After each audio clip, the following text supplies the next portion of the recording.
It's great to come to a place where I can start my ophthalmology lectures with that and not feel awkward saying that. Normally when you go up there, you say it very quietly so they don't hear you, but here it's nice that I'm able to say that. So thank you for the kind introduction, and I had the good fortune of spending the past 2 days at King Saud University, and it's truly a privilege and an honor to be here at CAIRS, which is a world-renowned institution. You know, even in the U.S., it's very well known, and it's very gratifying to be here. So these are my financial disclosures here, but I wanted to actually talk about another disclosure that I told this story last night when we were having dinner to Dr. Ahad. And so this is my second time in Riyadh. I was in Riyadh about 11 years ago. And my father-in-law actually worked as one of the main engineers for the Riyadh Developmental Authority. So many of the roads near Keft, he was involved in building that. He was here for almost 40 years. And so I was here, and we drove by CAIRS. I was just out of my ophthalmology training, and we drove by. We didn't come inside, but I saw CAIRS, and it was such a beautiful and amazing just from the outside. And we actually came here to make Umrah. So after we left Riyadh, we went to Umrah, and at Umrah, I made dua. Shukran. I made dua that one day, inshallah, that I would be able to be invited to CAIRS.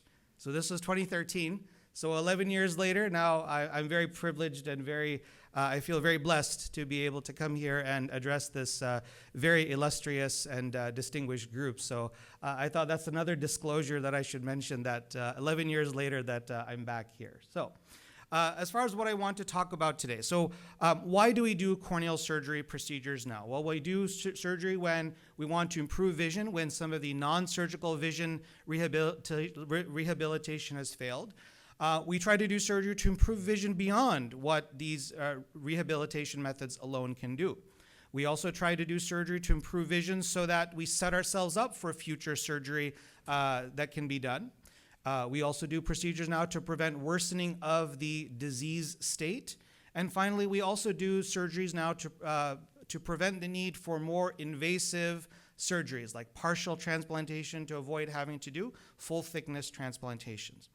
So currently now there are so many procedures that are being done in the world of cornea, and so many acronyms, so many abbreviations, that it may seem like an alphabet soup to try to keep track of all of these procedures. And so what I want to do in the time we have today is to survey some of these procedures and spend some time focusing on the new and the novel procedures that are there. So this is kind of a flow chart that I made, so maybe the trainees want to take a picture of this, because it keeps sort of a classification system of all of the different procedures that we do in cornea. It's very overwhelming to figure out where does each one fit into the different classifications. So I've made this just to sort of figure out, like, you know, if we're like in a GPS, like where are we on the map when we're talking about some of these different procedures. So what's new in corneal transplant numbers? So this is from the US data. So we see that around 2011, I don't know if this pointer works. I think that's a screen that won't work, right? Sorry. So around 2011 is when we see that EK overtook PK, and we really haven't looked back. And last year, for the first time, was the first time in the US that DMEK overtook DSAEK in terms of the actual numbers. And when we look at the numbers here, we can see that in 2017, how few DMEK numbers were done. And last year, for the first time, we have now more DMEK than DSAEK that is being done in the United States. So that is one big change that has happened. And certainly other parts of the world may be same or may be different than what we see in the United States. So very briefly about full thickness PKP, it's still a useful technique. It's never going to go away. We're still going to need it for certain types of disease conditions. But what is new in 2024? Well, I would say we really now only use PKP for diseases where the corneal stroma is affected, as well as concurrent endothelial failure. So there's still going to be reasons like infection, ectasia, failure of previous corneal transplant, though EK may be tried. We know which diseases it works well in. We know some diseases that it works okay in, and we know that there are certain conditions, especially inflammatory conditions, Stevens-Johnson's, OCP, neurotrophic keratitis in particular, where PKP will not work very well. So what are we doing in 2024 when it comes to PKP? Well, we have no matter how good of a surgeon you are, we know we are still going to have astigmatism after PKP. So now we have, instead of just hard contact lenses, there's been really an exponential increase in the use of scleral contact lenses to perform rehabilitation of vision after surgery. We have better ways of doing astigmatism management. In addition to just simply doing suture removal, we can do limbal relaxing incisions or astigmatic keratotomy, either manually or with the femtosecond laser. And now there's an increasing number of these patients who are getting PK early, they're living longer, they're getting a cataract, and so we are now having to struggle to figure out how to calculate IOLs in these patients after PKP. And finally, there's now an emerging number of patients who are candidates for refractive surgery after sutures have been removed and the vision is stabilized, where things like surface ablation or PRK type procedures can be done to improve these patients' vision. Where are we now in terms of keratoprosthesis? Well, we're all familiar with K-Pro. K-Pro is really used for patients who've probably failed multiple PKs, limbal stem cell deficiency, and some of these inflammatory conditions that PKP may often fail in.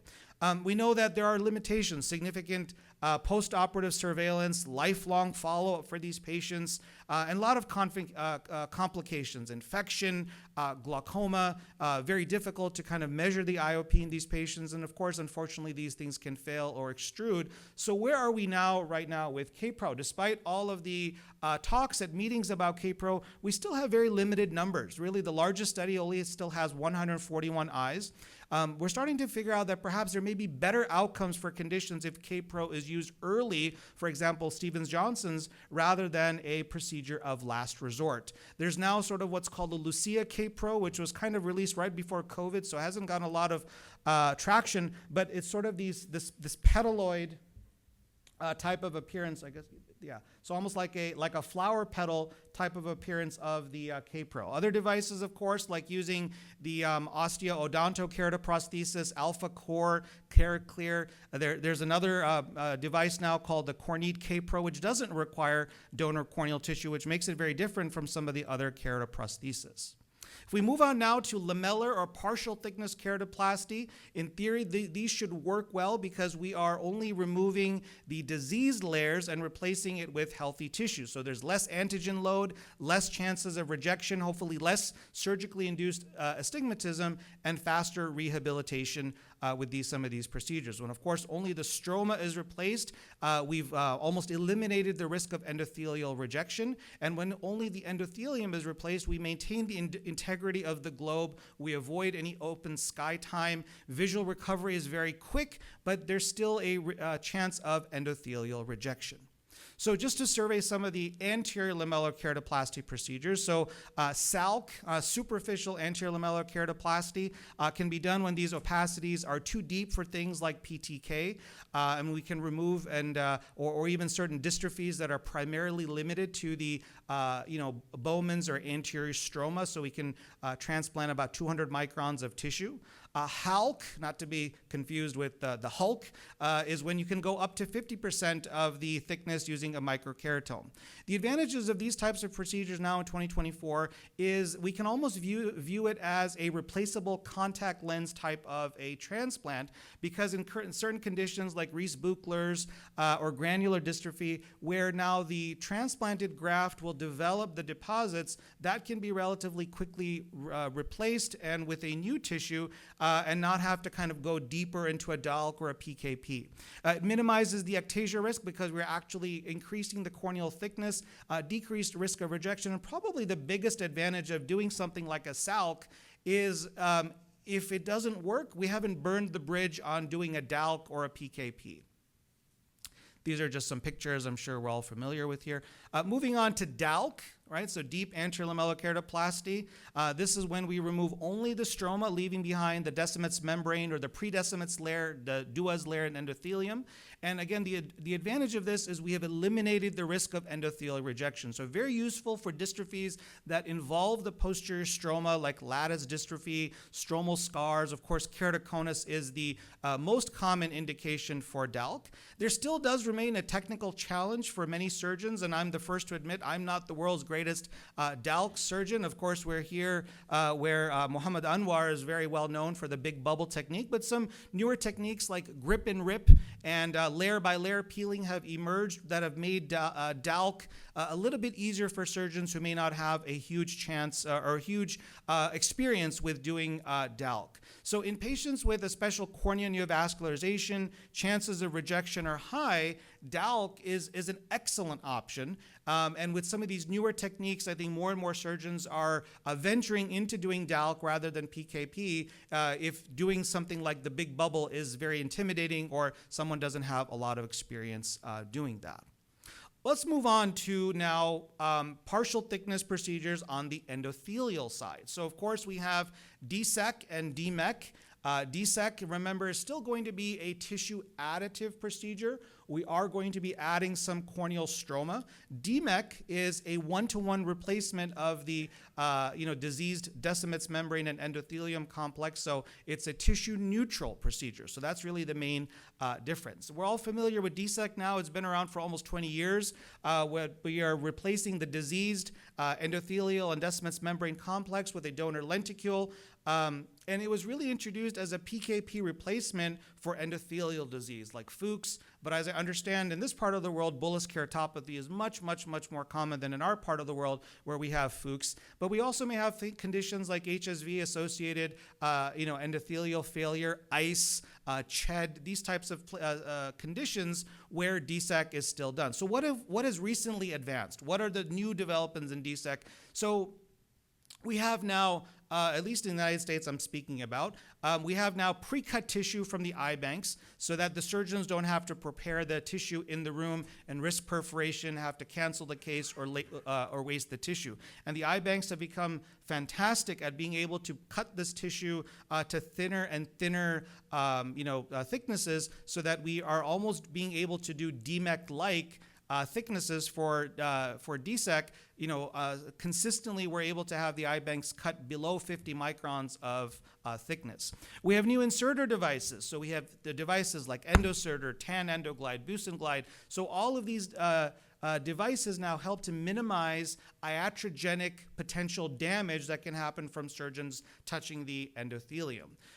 So I'm about 10 years out of fellowship, and when I was a fellow, we were doing about 200 micron thickness DSAEK, and that was considered to be very thin. Now, we would probably reject that tissue from the eye bank for a 200 micron cut. And so now we have less than 100 microns most surgeons are doing, and many surgeons routinely are doing less than 50 microns. And there's different names for that: ultra thin, nano thin, micro thin DSAEK. But in 2024, I think DSAEK still has a role. I still do a lot of DSAEK, especially in complex eyes, patients who have difficulty positioning. So it's still, I think, an acceptable procedure. As much as we like doing DMEK, which I'll talk about here in just a minute. But one of the nice things about DSAEK, especially in eyes that are aphakic or have iris damage and you're worried about the tissue detaching, is we can suture the DSAEK and keep it attached onto the eye so these patients can be rebubbled multiple times until the graft attaches. So those are some new things that have developed, I think, with DSAEK that have really now allowed us to use DSAEK and not have to go to PKP unless we really have to kind of do it. So where all can we consider DSAEK? So failed PKP is probably one of the nicest indications now. In the old days, we'd have to replace the whole PKP, but most of these PKs fail because of endothelial dysfunction, endothelial rejection. So being able to do DSAEK or DMEK has really now avoided additional sutures or open sky time. Things like PBK when there's concurrent tube shunts, or another new area that has several groups have published on is actually using a DSAEK lenticule to treat hydrops. So, when there's a break in Descemet's membrane, we can use the DSAEK lenticule to kind of heal that. And again, these patients may be able to avoid having to do a PK or a DALK if we're able to sort of do that. So these are all areas where we can consider DSAEK. Again, we know there are still some limitations with DSAEK. We can still have primary graft failure, rejection. We know there are detachment risks. Patients have to still lay face up for 2 days. But as I mentioned, what are some new advancements? Well, with thinner grafts, we are able to show we have better visual acuity, lower primary graft failure, Though, interestingly enough, we do have higher rates of CME with thinner grafts. And this is probably an underappreciated phenomenon because I think we do more external tapping maneuvers with some of these thinner grafts as compared to the old days with thicker grafts. But the nice thing is that we have equal endothelial cell loss with the thinner grafts as compared to the thicker grafts. And we shared this data here at ASCRS in 2024. One of the big changes that has happened, at least in the United States, is we have now preloaded DSAEK being offered by multiple eye banks. And this was an area that was very much interest. A lot of surgeons were interested in because it would save time. You don't have to have a trephine in the OR. It would make the surgeries even potentially smoother. But we still know that surgeon cut DSAEK has a higher elastic modulus and a better adhesion force compared to preloaded DSAEK grafts. There's something about these grafts when they stay wrapped up kind of like a burrito or maybe like a shawarma here in this part of the world, you'll understand, that there's something that happens to the stroma. The DSAEK doesn't like to be wrapped up like in a folded configuration as much as DMEK tissue. So there's really no comparative studies between these two eyes. We noted when we did some preloaded DSAEK at our institution, very high rate of failure with two different DSAEK types. One is the lighter DSAEK, that's by the Lions Eye Institute in Tampa. I apologize, I know they were just here yesterday, I feel bad. But the preloaded endocertor, that's by Corneal as well. So two preloaded DSAEK types. And we noted a very high rate of failure. We wanted to ask, why is this? So we looked at, I only did 7 of the lighter because 4 of them failed, and I did 20 of the preloaded endocertor, and 8 of them failed. And we did within that same time, surgeon loaded using the endocertor, 42 grafts as a control. So we can see that these were 3 groups. There's no statistical differences in the groups, but in the results is where the differences are very important, I think, for surgeons to be aware of, because we see primary graft failure requiring repeat DSAEK was statistically significant, much, much higher in the preloaded group for the endocertor, as well as the preloaded glass tube, and only 1 failed in this surgeon-loaded group. So what and this is a paper, we just presented this, we're going to put it together in a manuscript, but preloaded grafts, I think, have a higher primary graft failure that required repeat DSAEK, and all of those eyes that got repeat DSAEK were done with surgeon-loaded endocertor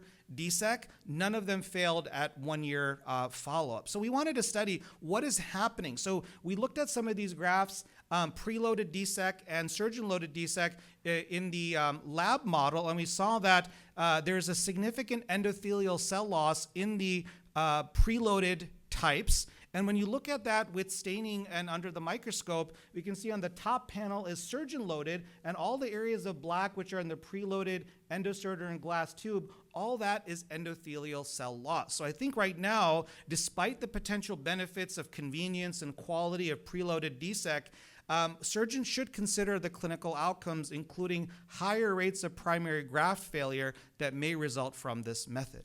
Well, what about DSAEK graft thickness, right? Thinner DSAEK should be better and better. And so what we wanted to do is to study this question. Does it matter if you're using between 50 and 100 or less than 50 micron grafts? So this was 5 surgeon data at 5 different centers, 480 DSAEK that we looked at. We shared this at the recent ASCRS meeting. Again, I hope the medical student or the resident will write the paper. We were just talking about this just last night. But groups were compared according to the criteria of visual acuity, graft failure, et cetera, et cetera. And the bottom line, it's a long paper, for the sake of time, I'll get to the conclusion, is that sub 100 and sub 50 DSAEK grafts have similar refractive outcomes. Both grafts have the same non-statistically significant difference in terms of primary graft failure, rebubbling, and CME rates. So as much as we want thinner and thinner tissue, I think if you go below 100, there's really no difference between the 50 to 100 and less than 50, because there are some surgeons now that are rejecting tissue if it's 60 or 70 microns in thickness, and I think that's very wasteful. Right? I think if the eye banks can cut it below 100, then we should still have a very good outcome. Okay, enough about DSAEK. Let's switch to talking about DMEK. So DMEK is a 1-to-1 replacement of the Decimet's endocomplex without any stromal tissue being added. It's very good for diseases like Fuchs and endothelial disease with good visual acuity. So we know there's better visual acuity, faster recovery, less rejection, and less endothelial cell loss. However, there are higher rates of detachment. There are higher rates of also CME, and some authors, when you look at the literature, have reported higher rates of primary graft failure. We know that these patients, it's very position dependent. There's longer face-up time that is needed. I learned yesterday that you guys here, you actually admit the patient to the hospital.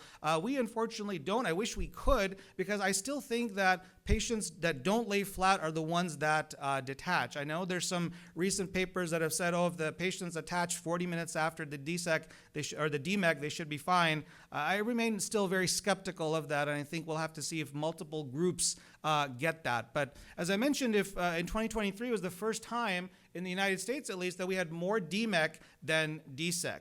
This is a little bit of a busy slide here, but you've probably seen this in different talks and different publications. What are the advantages of DMEK versus DSAEK? And at this time, I think it's still the surgeon's discretion as to which procedure to do based on various factors. So again, I do a lot of DSAEK still in my practice, primarily because patients can't follow up. They're coming from a long distance away, and I don't want them to detach or have to get rebubbling if they're not able to follow up. Usually, you know, if the DSAEK is attached post-operative day 1, very high likelihood that it's going to remain attached. But I think all of the DMEK surgeons in this room can say there's many times you see the patient post-operative day 1, you're patting yourself on the back, how beautiful this graft looks, and they come in 3-4 days later and they've detached. So I think that there is some consideration for still keeping DSAEK, I think, within our armamentarium.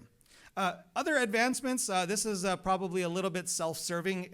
This is the Rabia forceps, which I invented for DMEK, named after my daughter, and I'll show you a picture of this. We actually published this in Cornea. And what makes the Rabia forceps very useful is this. So after we score the decimate complex, hopefully the video plays. There we go.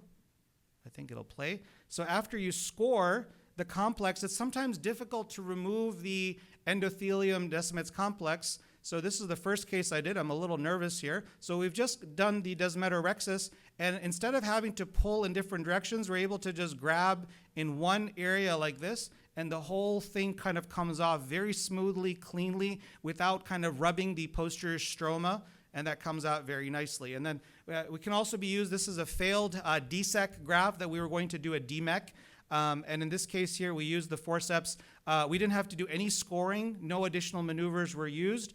We were just able to go in and just grab the failed DSAEK and just grab it. It's a reverse kind of grasping vertical forceps, and just pull it out. So this is made by Epsilon. I have no financial interest. I just thought it was nice to name it after my daughter rather than myself. So I like to show that off when I do these talks. So moving on to PDEK. So PDEK is a hybrid DSAEK and DMEK, and the idea is it's like basically a very, very, very, very thin DSAEK because it includes basically just the Duas layer. So maybe this tissue will be easier to handle and unscroll. Also allows us to kind of lower the donor pool. We know that for DMEK, the younger the donor tissue is, sometimes the harder it is to unscroll, which is very different when we do PKP because we want younger corneal tissue because that has good endothelial cells. So this leads to a little bit of a catch-22, which is the fact that younger corneas often have good endothelium, but surgeons don't want to use it for DMEK because it's very difficult to unscroll. So this is where PDEK, I think, allows for younger donors, diabetic donors, where now by having just a little bit of that pre-decimates layer, that Duas layer, 10 to 14 microns, 20 to 30 microns in a PDEK graft, that it makes it a little bit easier. It's kind of more DSAEK-like rather than DMEK-like, and may make it a little bit of an easier surgical curve. Moving on to another procedure called DSO or DWEK, decimate stripping only. I have to confess that I remain very, very skeptical of this procedure. I call it the Inshallah procedure, which is, why do I call it that? It's basically you score and strip the central 4 millimeters, and then you say, Inshallah, I hope the endothelial cells will make lots of dua and the endothelial cells will slide over and fill the gap. The other problem, I think, with this procedure is that where it's recommended are for patients with disease of the guttae in the central 4 to 4.5 millimeters only. But the problem is most of those patients aren't very bothered by their vision. They're seeing 20/20, 20/25. Most of them don't even know they have folks. So I find it a little bit difficult to try to convince those patients to undergo a surgery to hopefully then avoid a longer surgery later on. And of course, but again, there is some controversy. Are these new cells that are actually growing, or are these the half-dead cells from the peripheral endothelium that have the same apoptotic mechanism that the Fuchs cells in the center cornea, the central endothelium had? I think time will tell. There are some advantages, which is what? No donor tissue, there's no rejection, no long-term steroids, and it can be rescued with a DMEK. What are some disadvantages? Well, there's a limitation on how much unhealthy tissue can be removed. We cannot use this for PBK, right? We cannot do this for advanced disease states because you have to have healthy peripheral cornea. As I mentioned, the peripheral host cornea, those endothelial cells, they still have the same apoptotic mechanism that the central endothelium had. And post-operative corneal edema remains a problem, right? There is a whole issue on how many of these are fast-clearing eyes and slow-clearing eyes, and you have to kind of convince the patient to have bad vision for up to 3 months. And then finally, because we're only treating like a 4 millimeter optical zone, it harkens back to the days of early LASIK, when surgeons were doing smaller ablation zones and there are higher amounts of glare and halos and higher order aberrations because we still have an area of untreated cornea with the DSO versus the treated cornea. So again, can't be used for PBK. There's no healthy peripheral endothelium. So currently, as of 2024, I think the jury is still out. It may be a procedure, I think, for surgeons either who lack access to tissue regularly or maybe don't have the technical skills to perform DMEK. The next procedure, this is endothelial cell injection, which is the Kinoshita procedure, also known as Decimate sweeping with endothelial cell injection, DSAEK. So you can see how this alphabet soup is becoming more and more complicated. So previous therapies, we had only one donor and one patient. But we know worldwide there's about a 1:70 ratio of donor corneal tissue relative to patients who actually need that tissue. In the United States, we have access to tissue, but in other parts of the world, including here in Saudi Arabia, that is a problem, that patients don't have access to getting the tissue because of the donor tissue availability. So in this procedure, that human corneal cells can be propagated into such a way that they become fully differentiated human corneal endothelial cells, such that one donor can potentially treat up to 100 eyes. And so what's so special is that these cells don't have to learn how to be human endothelial cells. They are already working, and we can use this in both Fuchs and in PBK type of cases. This is just a schematic that just shows how the donor cornea is harvested, grown in culture, and propagation begins, and then they're grown out for multiple generations so that they lose all their antigenic load, so there's really no chance of rejection. The procedure, and I have a video of this, is where basically as a surgeon you go in, you actually polish. So it's not scoring decimates. We don't want to break that decimates layer. We sweep off the guttae and then inject the cells into the eye, and instead of the patients now laying face up, they have to do what our retina colleagues do and have their patients lay down, right? So in fact, one of my retina colleagues said, see, you guys have finally seen the light. You're telling patients to lay down instead of looking up. So, but the nice thing is that they lay face down for about 3 hours in the post-op, and that they don't have to lay face up or have any special positioning after they go home. This is the Kinoshita's first 11 patients. I think we've probably seen this at many meetings here, but just showing up to 5 years that these patients still maintain visual acuity of up to 20/30.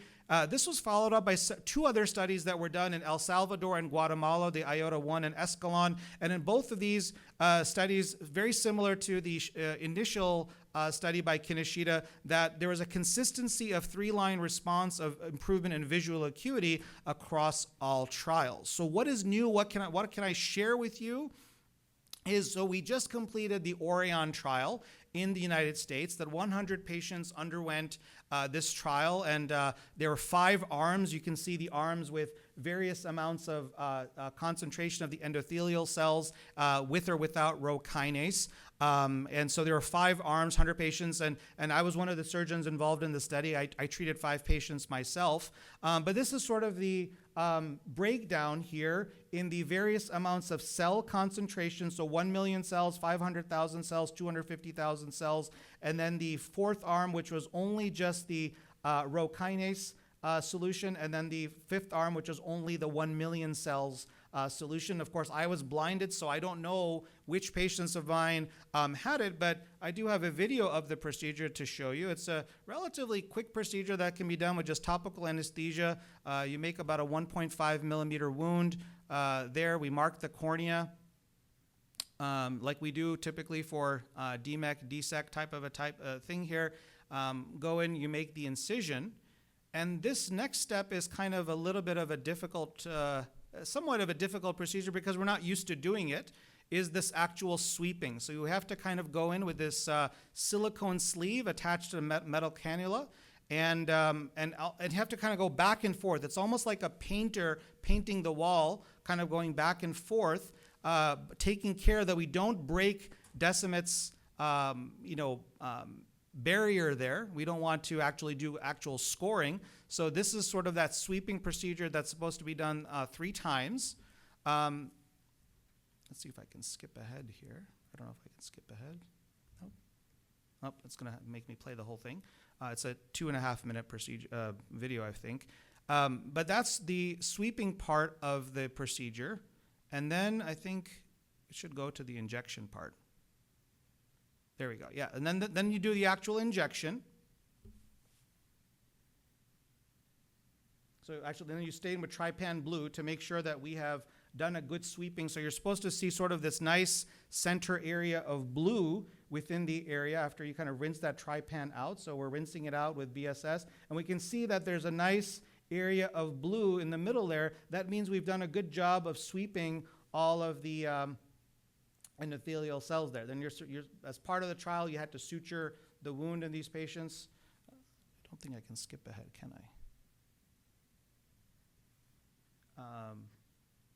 And then here's the actual injection here. So the injection is a little bit of a difficult maneuver here because you have to go intrastromally for about 2 millimeters into the cornea and then kind of dive in, almost like putting a trocar into the eye. So you kind of dive in, and then you turn like that, and then you inject the cells into the eye, and there's the cells there. It's a clear solution, so you don't really see anything other than it's kind of like a BSS wash, so you see the blue kind of becoming a little bit less blue, and that's basically the procedure. And then as soon as you're done, the patient has to quickly lay face down within 5 minutes and lay face down for up to 3 hours. So what have I learned so far, having done 5 cases out of the 100, is that sweeping is a new, slightly awkward surgical maneuver. It really goes against everything we were taught as corneal surgeons or cataract surgeons, which is to not touch the cornea, don't touch the endothelium, right? We teach our residents when they're doing phaco, stay away from the corneal endothelium. But here we actually have to kind of sweep and touch the corneal endothelium. How much cornea do we really need to sweep? And what is the perfect amount of sweeping time? And what we found in the study is probably less than 3 minutes. Anything more than 3 minutes would create a lot of corneal edema. So sweeping has to be done for less than 3 minutes. Patients appreciate not having to lay flat for days after the procedure. So 2 of the patients I did had previously had DMEK in their other eye, and they were very happy that they didn't have to lay flat after the procedure. However, it does take time to clear. The wow factor that is seen after routine DMEK is not there, and even my fastest clearing patient took more than a month to kind of get better. Also, there are some different types of corneal edema. There's not just the typical stromal edema that we see after a post-EK, but because we are injecting this with Rho kinase, we know that Rho kinase inhibitors can create that honeycomb-like edema. So several patients developed this honeycomb edema, very similar to Rho kinase associated with topical drops like nitarsodil.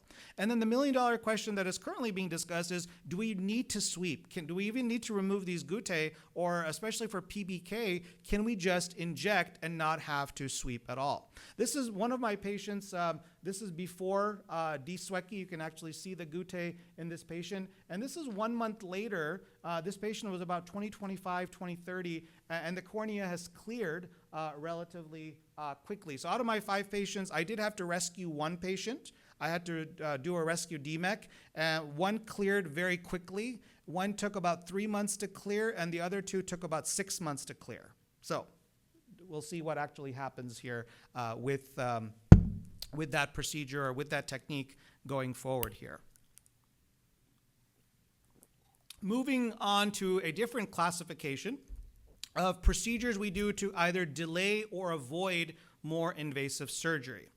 We know enough about INTACS and intracorneal ring segments. I'm not going to spend too much time talking about that. But what is new is that now that we have cross-linking available, INTACS and ring segments, I think, are being used with sort of this flatten and freeze approach, which is to either do INTACS and cross-linking as a single procedure, or do cross-linking first and then do the INTACS, or do the INTACS first and then do the cross-linking. But I think more and more surgeons are very rarely, rephrase, very rarely I think are surgeons only doing INTACS. At least in the United States, anybody who's doing INTACS is doing cross-linking as well to sort of basically freeze the cornea before it changes. So again, some surgeons prefer cross-linking followed by INTACS, others prefer the opposite.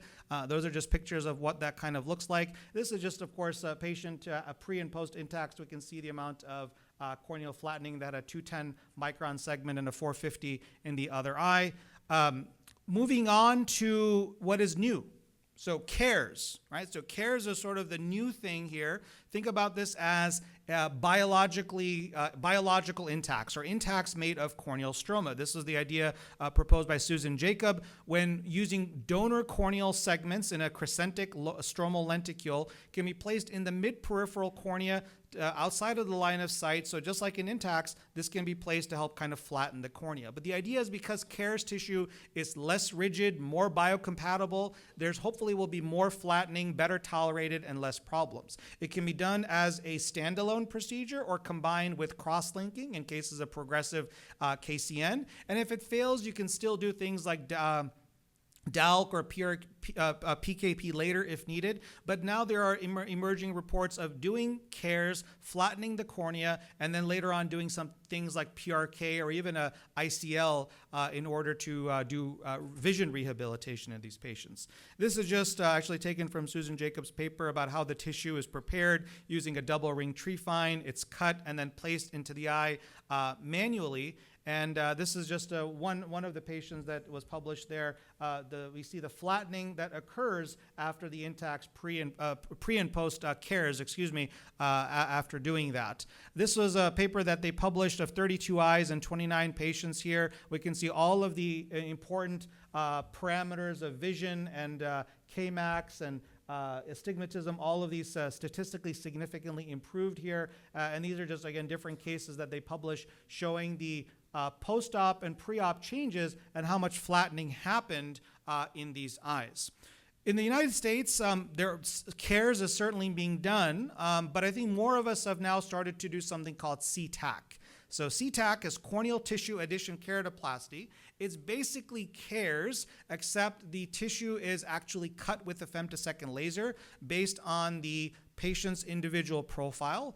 And then the channels are also cut with a femtosecond laser rather than manually dissected. So CTAK versus CAIRS, again, very similar, but CTAK is more readily available to us because the eye banks can actually now prepare that tissue here. So here's a case, one of my colleagues from Bascom Palmer, Rahul Tonk, was kind enough to share here. Preoperatively, you can see this patient quite a bit of steepening, 83 diopters there centrally. This is when you send this then to CorneaGen, which is the company that does CTAK, it's very easy because the surgeon doesn't have to do any calculations. They do the CTAK plan and make the recommendation. And then after CTAK is placed, we can see that this patient's vision improved up to 20/60. But what's impressive is the difference on the pentacam. We can see April of 2024, how steep that cornea was. Now July 1st of 2024, how much significant flattening has happened there in that cornea. So I think right now what the update is probably more and more of us are going to do CTAK, and very few INTACS cases are going to be done because of the fact that CTAK just works much, much better, I think, than INTACS. Corneal cross-linking, again, this group probably doesn't need any introduction to corneal cross-linking. You guys were doing cross-linking even before we were doing. But what is new about cross-linking? So in 2024, we know that cross-linking is effective in preventing vision loss and needing more advanced surgical therapies. But I think the new thing is using cross-linking as a supplementary procedure or complementary procedure to things like I mentioned, like doing INTACS, CTAK, even now doing refractive surgery, like doing PRK can be done.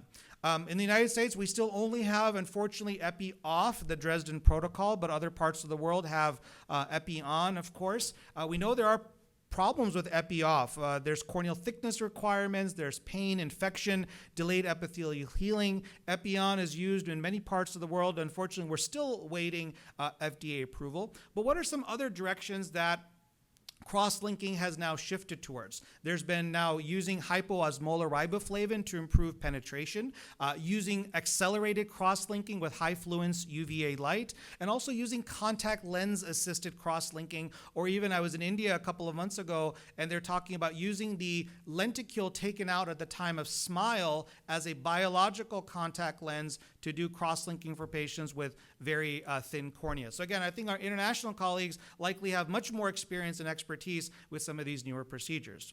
But again, cross-linking, should it be done now? This is the great debate and sort of the area that I think we're going to learn as time goes on. Should it be done before or after corneal ring procedures? So I think if the patient has been cross-linked previously, then we can proceed with the, something like a CAIRS or a CTAK and not have to repeat the cross-linking. But if the patient has not had the cross-linking previously, progression is sort of indeterminate, I think it's better to sort of flatten the cornea, take advantage of the cornea being a trampoline, flatten the cornea, and then sort of lock it in, after the flattening has happened, lock it in with the cross-linking type of procedure. Other cross-linking related things is being able to do cross-linking at the slit lamp, on-eye cross-linking using like a scleral lens-based type of a thing. So again, we'll see where these procedures kind of develop. Moving on to Bowman's layer transplant. So Bowman's layer transplant is the idea for these patients here with advanced keratoconus or moderate keratoconus. We can transplant Bowman's layer only in order to strengthen the cornea and cause some flattening, kind of like INTACS or CAIRS or CTAK, and also to help to decrease some of the progression. The pros, it may avoid DALK and PK. There's no rejection because there's no antigenic material in the Bowman's layer here. So this is just a schematic of the procedure where a partial dissection pocket is done, and then you have to kind of open that pocket up and place the Bowman's layer. This is actually taken from one of the publications. But right now in the early results here, we have seen, at least what has been published, is a decrease in the K values, increased corneal thickness, improved best corrected visual acuity, and the longest follow-up is of 5 years and 20 eyes, where the vision improved for about the first year and then plateaued and was maintained stable for the other 5 years. To finish up here, we'll kind of talk about some miscellaneous procedures that are being done. And one of the areas which I'm very interested in is treating corneal neovascularization. We published a review article recently talking about all of the different therapies that are available, medical therapies such as antiviral therapies, topical and injectable steroids, anti-VEGF. But we know that these therapies have some limitations. There's high recurrence rates. They don't work in all eyes. Various laser therapies such as using argon laser photocoagulation, PDT, that type of thing. And then of course surgical therapies like using cautery and fine needle diathermy. As far as corneal transplantation, of course, we can always do a corneal transplant, but we know in these vascularized corneas, there's a very high risk of failure when we have a non-vascularized cornea that undergoes PKP, survival rates are about 90%. That drops down significantly as low as 35% when we have high-risk factors like corneal neovascularization. Well, why do some of these existing therapies like needle diathermy or steroids. Why do these not work? Well, because corneal neovascularized vessels within 2 weeks are covered by a cell called a pericyte. And the pericyte wraps the vessel in a blanket, and more importantly, the vessel is now no longer dependent on VEGF for survival. This is why Avastin and using anti-VEGF medications don't work. And of course, the conundrum is most of these patients very early on don't present to us until it's very late in the disease. So using things like VEGF is best if it's done very early during corneal neovascularization. So this is where the idea of now doing chemoembolization in ophthalmology, this is a technique that was introduced by Dean Owano in 2021, where we can inject mitomycin into these vessels in order to irreversibly eradicate these unwanted corneal neovascularization vessels. So I'll show a couple of cases here. So this is a patient of mine, had a open globe injury in December of 2022, underwent surgical repair, and 3 months later had very significant corneal neovascularization. Visual acuity had dropped down to 20/50. And this is a video of the mice procedure that I wanted to show. So here, again, this is unedited mostly here. I wanted to show that the first attempt was a miss because I was too superficial. And I think when all of us are doing it, you err on the side of being too superficial because you don't want to go too deep and hit the endothelium or, God forbid, go into the anterior chamber and inject the mitomycin into the eye there. So here's the first attempt, which is a miss. You'll see here I got a little bit of whitening, but clearly I was not in the right spot. So I backed out here and realized that I need to go and find a different location. So we got some whitening, but that was not the right way to do it because you can see the vessel quickly fills up. This is a much better injection because you can see a little flash there in the lumen of the needle. You can see a little flash that tells me I'm in the right spot. And then when we inject, we'll actually see that whole thing. It's very gratifying when this happens in the operating room where you see the entire vessels basically whiten as a result of that. And sometimes you just give several treatments at the same session. So usually 2 or 3 injections is what's needed there. So this is the patient here. So 1 month later, notice this blood and hemorrhage in the cornea. We call it the pizza pie sign of the cornea. So, we know pizza pie sign with CMV retinitis, but we said we can't let the retina guys only have pizza. The cornea guys, we like pizza too. So we have pizza now in the cornea after mice. This is 1 month later. This is 2 months later. We can see a significant improvement in resolution of the lipid, and this continues up to 6 months later. That's that same patient now. 6 months later, we see the vessels are gone. The lipid keratopathy has dramatically improved here, and I'm just showing different slides, different views there on slit, on indirect sclerotic scatter to show that the scar may still remain, but this patient was then fit with a scleral contact lens and was able to get 20/25 vision. This patient came to see me in April of this year, so 1 year later, and is still maintaining good vision even though that scar still remains. The other case this is another case here. This is a patient with corneal transplant with PKP, developed graft host junction neovascularization there. We can see here at the 5 o'clock position and causing significant corneal astigmatism. We went ahead and did mice in March of 2023. 2 months later, this is what that looked like. And then we can see here in July, this patient has full resolution, scleral contact lens, 20/20 vision, did well for about a year, and then came to see me in April and starting to get a little bit more recurrence of the vessels that we see over here. And then by July, it's almost has kind of come back. So I repeat treated her in August. And this is what the patient looked like at 2-month follow-up. So the learning point is I think some eyes may need multiple treatments. I've treated more than 25 eyes. I've had to repeat treat 2 of those eyes, but the other 23 or so did fine with just 1 treatment. Mice can be used, I think, as a precursor therapy as well, too, to set ourselves up for a surgery. And this is one of my favorite cases here. This is a patient in February of 2021. Visual acuity is 20/30. And I want you to pay attention to this iris freckle here. So I'm not changing the patient on you. It's the same patient, okay? Patient in February 2021, vision is 20/30 with that amount of corneal neovascularization. He didn't want to do anything. He comes back, same patient, in January 2022 like that. Again, you can see the iris freckle, so it's the same patient. I'm not giving you a different patient. So we went ahead and did mice in February 2022. So here's this patient, pizza pie sign after the surgery. May of 2022 looks much better. The visual acuity is still quite poor. So then we felt because the vessels had completely gone and weren't as angry looking, we went ahead and did a PKP in July of 2022. And then the cataract got worse in January. So we did about 6 months later cataract surgery in 2023. And then as follow-up after that, this patient ended up quite well with about 20/30 vision with very minimal astigmatism there in that. So where are we with mice? Well, we just shared this at the Academy meeting this last month, but 109 patients data we've collected from 15 surgeons worldwide. Sorry, 107, I don't know why I said 109.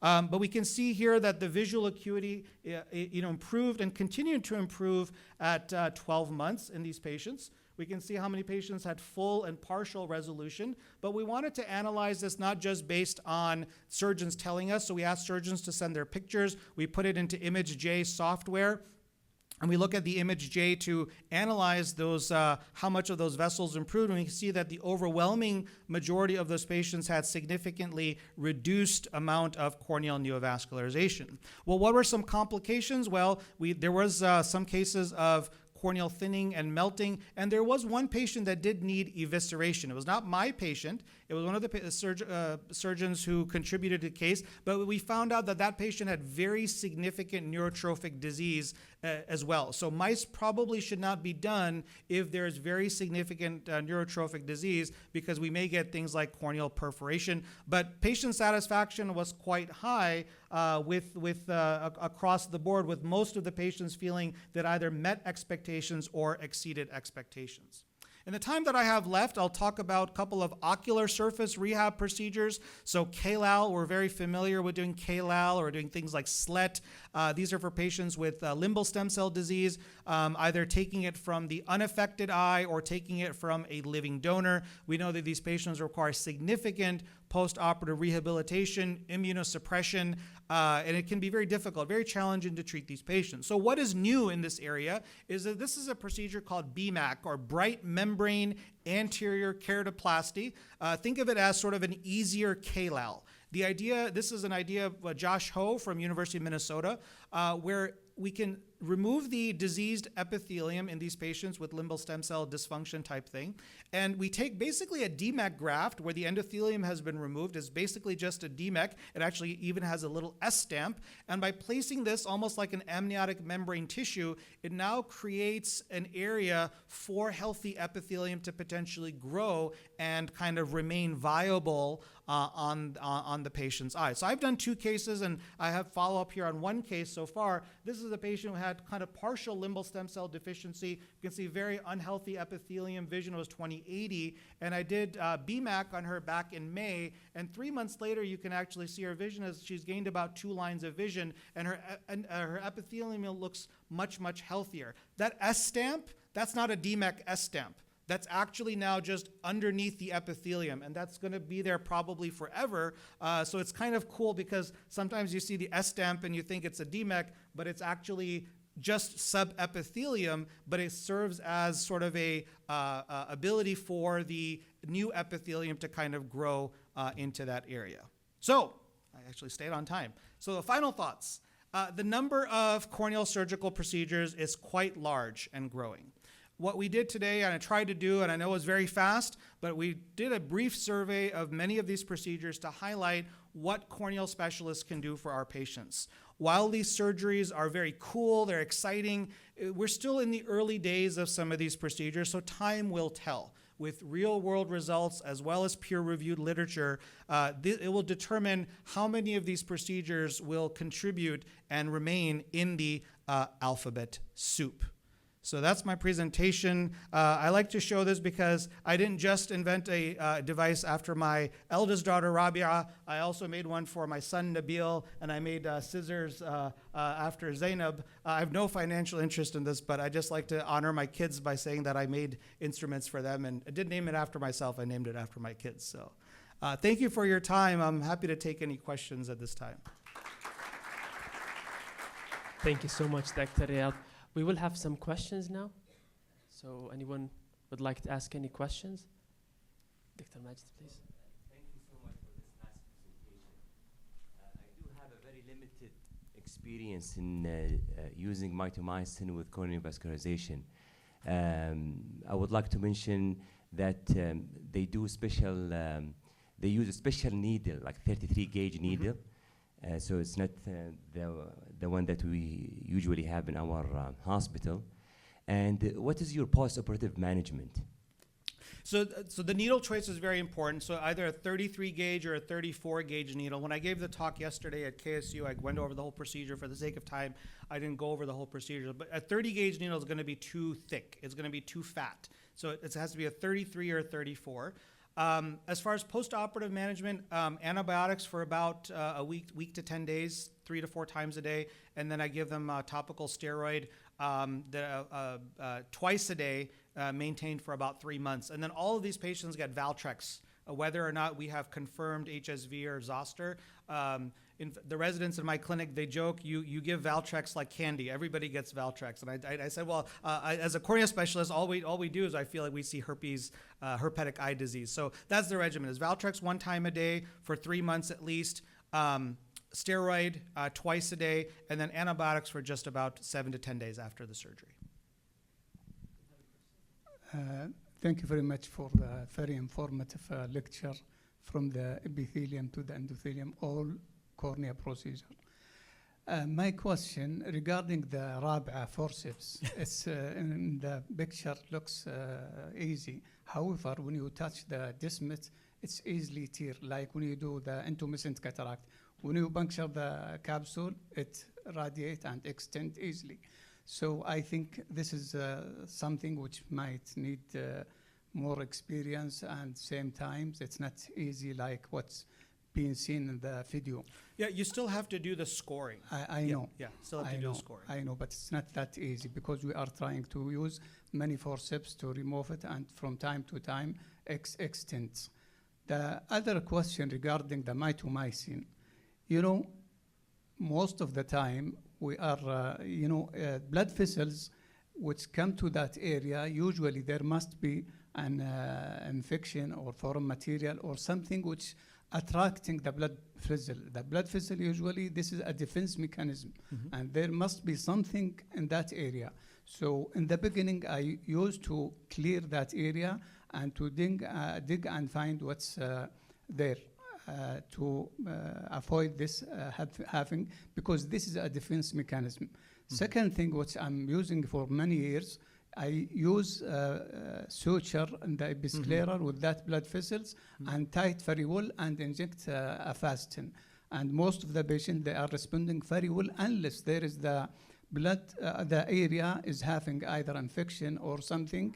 So it's important from the beginning when you see that to, or like herpetic, whatever, there must be a reason for that. So it's, to me, it's not easy like what's being seen here in the video, and even recurrence rate is very high. So it might respond, then recur again. I have too many questions, but I don't want to.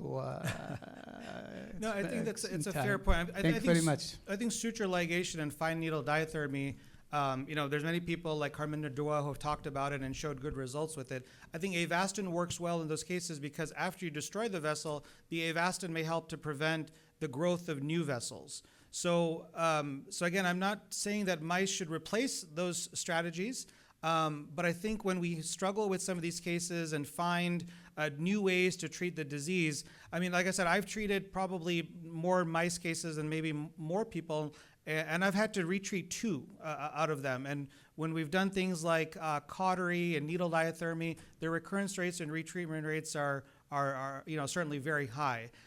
So I think it's something that people can think about. I mean, obviously we don't know the long-term effects of this. I mean, there may be some endothelial damage that's being happened with injecting the mitomycin into the stroma.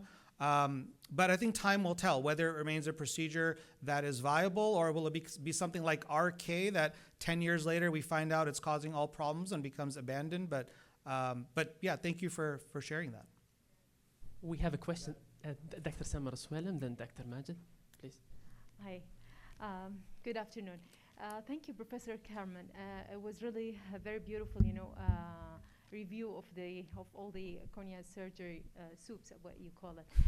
Have just like 3 quick questions. The first of all is that how frequent do you repeat injecting the mitomycin in mice procedure? Is it as frequent as Avastin? No, not at all. That's why I said, so the patient I shared was a year later. I had to repeat treat her. And the other patient I've repeat treated was about 8 to 9 months after that. Got it. The overwhelming majority of patients have responded to just 1 treatment, but then some of the patients we've injected were to now prepare the eye for a corneal transplant. So when you show us the 23 means like 23 patients, but it's not 23 repeats, right? No, It was 23 patients that required twice only, maximum twice. So that is from the other surgeons as other well, data. So I surgeons. can just, I have to look out of those how many of them are mine versus how many of the other surgeons.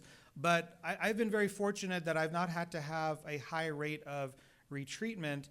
Maybe I've just gotten lucky a little bit, but I think I'm also very careful in selecting the patients. What we find is that many surgeons are trying to do this for things like rosacea blepharitis type of picture with that type of vascularization. It doesn't work well for that. It really works best for lipid keratopathy in the context of zoster or simplex associated thing where you have those fat, beefy vessels Acute. where you mean can really acute. Yeah, exactly. That's when it works the best. Ones, Yeah. And the second question is that I'd like just to disagree with you when you said that we can generalize that the preloaded D6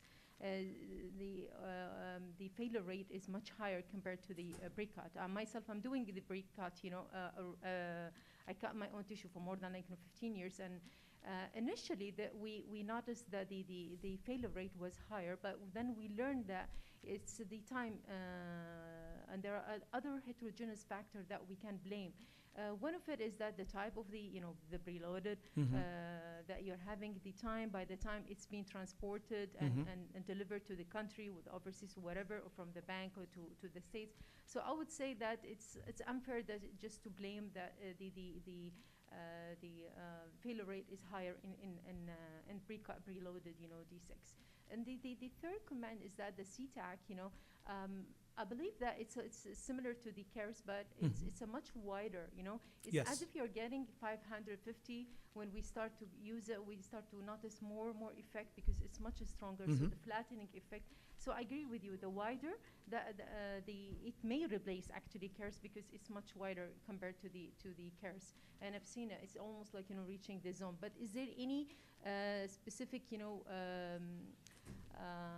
what I say, inclusion criteria to catch these patients? Are you doing it for certain staging of keratoconus? What is it? Just Basically, I think anybody who you're thinking about, anybody who doesn't have like high drops, anybody who you're thinking may benefit from having some flattening type of effect so that we don't have to jump to doing PKP. So that's the ones I've been using. We've only had it available now for about 8 months. So I've done, very few, cases. So, Assalamu alaikum, Ahmed. You're late. I'm taking up some of your time. I hope you don't mind.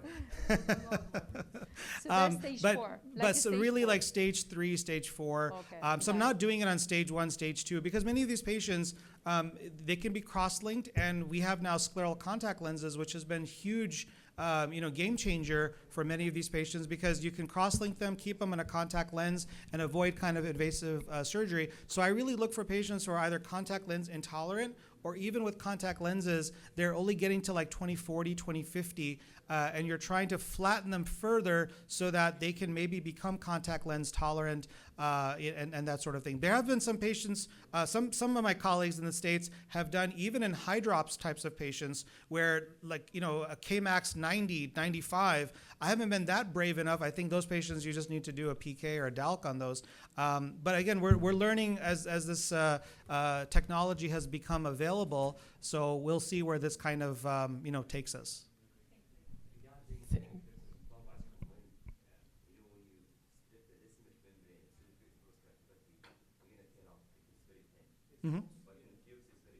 Okay. Thank you so much. We will just wrap up. Thank you so much, Professor Riaz, and thank you everyone for your great questions. And we will now finish the talk. Thank you. Okay, thank you.